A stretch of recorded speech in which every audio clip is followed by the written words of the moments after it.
शुभेंदु अधिकारी ने पश्चिम बंगाल में ऐसा क्या कर दिया है जिसने पूरे भारत की सियासत में कहीं ना कहीं भूचाल ला दिया है। पश्चिम बंगाल में ईद उल अजहा से ठीक पहले शुरू हुआ कुर्बानी बनाम कानून विवाद अब सिर्फ एक धार्मिक मामला नहीं रह गया।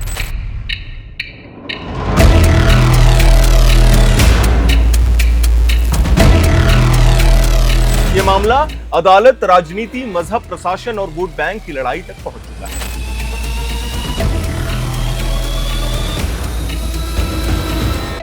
एक तरफ बंगाल सरकार ये कह रही है कि वो सिर्फ कानून लागू कर रही है, वहीं दूसरी तरफ मुस्लिम नेता खुले तौर पर ये कह रहे हैं कि कुर्बानी हर हाल में होगी क्योंकि ये कुरान में लिखा है। और इसी बयानबाजी के बीच जब कलकत्ता हाई कोर्ट ने इस पूरे मामले में टिप्पणियां दी तो मामला और तूल पकड़ लेता है। दरअसल पूरा विवाद तब शुरू हुआ जब पश्चिम बंगाल सरकार ने ईद से पहले पशु वध नियमों को सख्ती से लागू करने का फैसला लिया। सरकार ने साफ कहा कि गाय, बैल, बछड़ा या भैंस जैसे पशुओं का वध बिना सरकारी अनुमति और फिट फॉर स्लॉटर सर्टिफिकेट के नहीं किया जा सकता। गाय की मान्यता हमारी सभ्यता और संस्कृति में बहुत ज्यादा है, सनातन संस्कृति में बहुत ज्यादा है। यानी किसी भी पशु को काटने से पहले सरकारी पशु चिकित्सक की जांच और प्रशासन की अनुमति जरूरी होगी।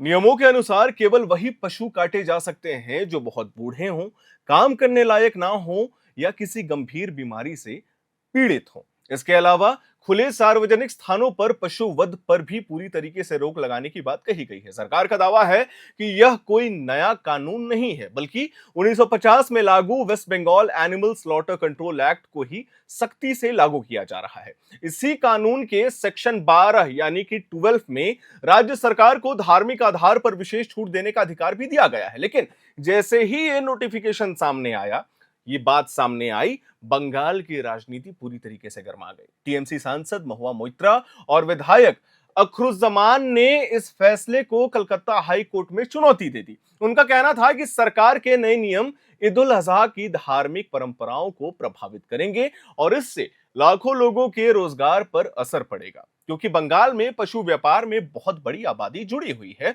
और वेस्ट बंगाल में बंगालीज नॉनवेज ज्यादा खाते हैं। इसी बीच एजीयूपी प्रमुख हुमायूं कबीर ने ऐसा बयान दिया जिसने पूरे विवाद को और ज्यादा भड़का दिया। उन्होंने खुले मंच से कहा कि कुरान में जो लिखा है वही होगा, कुर्बानी होगी। मैं शुभेंदु अधिकारी से कहना चाहता हूं कि आग से मत खेलिए, यह आपके लिए खतरनाक साबित हो सकता है। हम अपने दर्शकों को बताना चाहेंगे, मुस्लिम समाज कुर्बानी पर समझौता नहीं करेगी, ऐसा हुमायूं कबीर ने कहा है। हुमायूं कबीर के इस बयान के बाद भाजपा ने उन पर जमकर हमला बोला। भाजपा नेताओं ने कहा कि यह मामला सिर्फ धर्म को निशाना बनाने का नहीं बल्कि कानून लागू करने का है।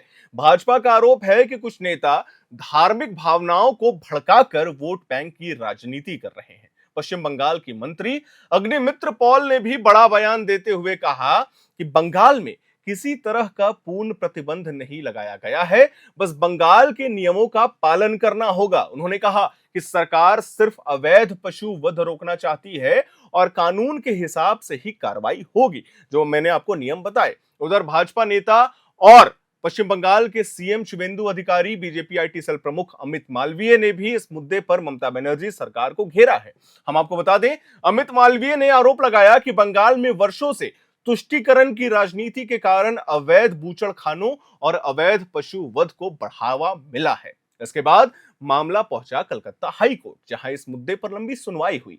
सुनवाई के दौरान चीफ जस्टिस सुजय पॉल और जस्टिस पार्थ सारथी सेन की बेंच ने बेहद अहम टिप्पणी करते हुए कहा कि गाय की कुर्बानी इस्लाम या ईद का अनिवार्य हिस्सा नहीं है। कोर्ट ने यह भी साफ कहा कि सार्वजनिक स्थानों पर पशु वध की अनुमति नहीं दी जा सकती है। हाई कोर्ट ने राज्य सरकार के नोटिफिकेशन पर रोक लगाने से इनकार कर दिया है और कहा है कि यह आदेश पहले से मौजूद कानून और पुराने अदालत के आदेशों के अनुरूप है। हालांकि कोर्ट ने राज्य सरकार से यह भी कहा कि वो सेक्शन 12 के तहत ईद के लिए विशेष छूट देने के सवाल पर 24 घंटे के भीतर फैसला करे। यानी कोर्ट ने एक तरफ सरकार के नियमों को सही माना, लेकिन दूसरी तरफ सरकार को यह विकल्प भी दिया है कि वो चाहे तो धार्मिक आधार पर सीमित छूट दे सकती है। इस पूरे विवाद के बीच अब बंगाल का माहौल लगातार गर्म होता जा रहा है। सोशल मीडिया पर भी यह मुद्दा तेजी से ट्रेंड कर रहा है। कुछ लोग इसे धार्मिक स्वतंत्रता का मामला बता रहे हैं तो कुछ लोग इसे कानून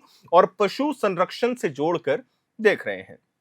कई लोग ये भी कह रहे हैं कि सरकार सिर्फ पुराने कानून को लागू कर रही है, जबकि दूसरा पक्ष इसे धार्मिक परंपराओं में दखल बता रहा है। इस विवाद का आर्थिक पहलू भी काफी बड़ा बताया जा रहा है। हम अपने दर्शकों को बताना चाहेंगे, बंगाल में ईद के समय पशु व्यापार करोड़ों रुपए का होता है और हजारों किसान, व्यापारी और पशुपालक इससे जुड़े रहते हैं। कई रिपोर्ट्स में यह दावा किया गया है कि नियम सख्त होने के बाद बाजारों में खरीद बिक्री प्रभावित हुई है और कई पशुपालक परेशान हैं क्योंकि उन्होंने कर्ज लेकर पशु पाले थे। अब सबसे बड़ा सवाल यही है कि आखिर बंगाल सरकार आगे क्या फैसला लेती है। क्या सेक्शन 12 के तहत ईद के लिए कोई विशेष छूट दी जाएगी? क्या राजनीतिक बयानबाजी और तेज होगी? और सबसे अहम सवाल, क्या यह मुद्दा आने वाले समय में बंगाल की राजनीति को और ज्यादा ध्रुवीकृत करेगा? क्योंकि अभी तक जो तस्वीर सामने आई है उसमें 3 बातें बिल्कुल साफ दिखाई दे रही हैं। पहली, सरकार ये कह रही है कि वो सिर्फ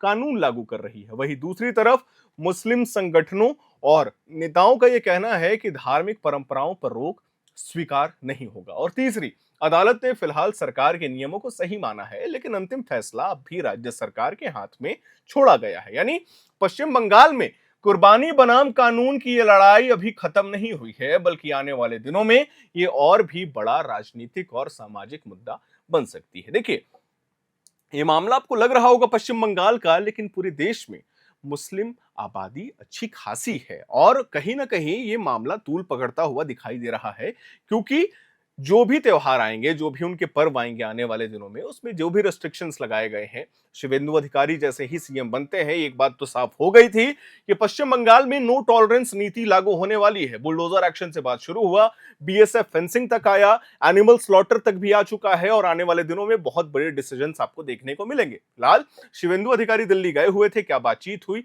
इसके बारे में हम कभी विस्तार से किसी अलग न्यूज में चर्चा करेंगे। लेकिन इससे कई भावनाओं को ठेस पहुंची है और कई लोग अपनी बातों को सार्वजनिक रूप से, यानी कि ये मैं नहीं कह रहा, ये सोशल मीडिया पर लोग लगातार पोस्ट कर रहे हैं और शेयर कर रहे हैं अपनी बातों को। आने वाले समय में राज्य सरकार का क्या फैसला होता है, ये अपने चैनल के माध्यम से अपने दर्शकों को हम जरूर बताएंगे। वीडियो को लाइक करें, शेयर करें, हमारे चैनल को सब्सक्राइब करें। कैमरे के पीछे मौजूद है मेरी सहयोगी सुमन, मेरा नाम है हर्षित और आप देख रहे हैं air now. When performance matters, pressure is not a problem.